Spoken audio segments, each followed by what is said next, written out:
Crazy shit and rivers.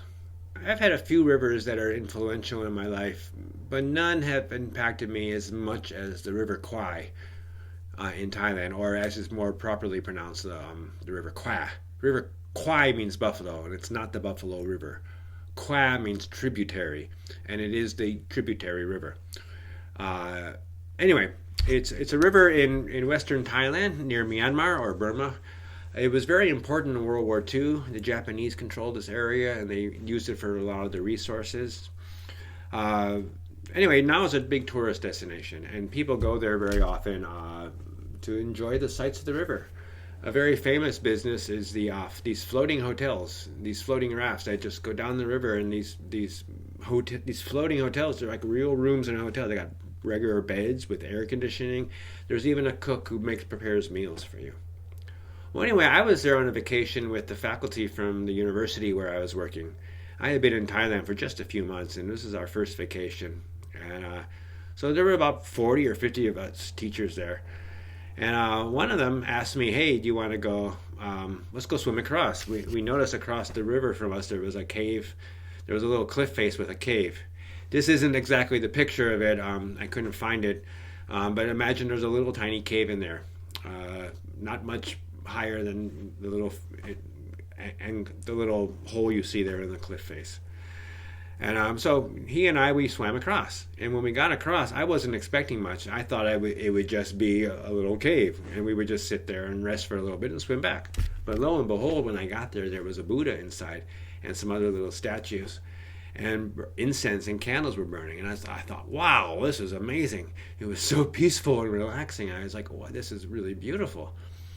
And I really felt like I was in nirvana. I was so enlightened and everything. And well, anyway, the enlightenment had to end. We had to go back to the boat. So David and I, his name was David, we decided to swim back. So we had to go back from the cliff face back to the boats. So we're swimming, and I was tired, and this wasn't working. I almost drowned. I was burning. I couldn't breathe. Luckily, someone was able to throw a life ring into me just at the last moment. Somehow I managed to get one kick up and just grab onto that. I was just completely on fire, and I don't even know how I managed to do that, but they pulled me ashore, pulled me to the boat, saved me. I remember vomiting as soon as I got to the boat, and they pulled me up. I vomited a big bowl of noodle soup that I had just eaten. Wasn't a good idea to eat and then go swimming across the river, having to fight a current and all. At least I was in nirvana. I experienced nirvana for a moment. Well, anyway, the next time I went, I was on my honeymoon for my first marriage. We went back to the river and we went to a cave, a different cave. And this was kind of a cave where you had to kind of squeeze through and everything, and it wasn't going your knees, and it wasn't very easy.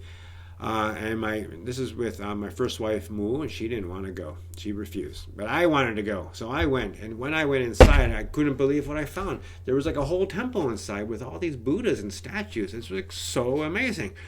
Again, and I had another one of these nirvanic enlightening experiences, and I so wish that my wife was with me, but she didn't want to come, and she just didn't appreciate this stuff. And I guess I understand, but I experienced this all alone. Unfortunately, I had no camera, so I just had to find these pictures online. But again, this was from the place that we had gone to. The third time I went was about 20 years ago. I went. This was with in my second marriage.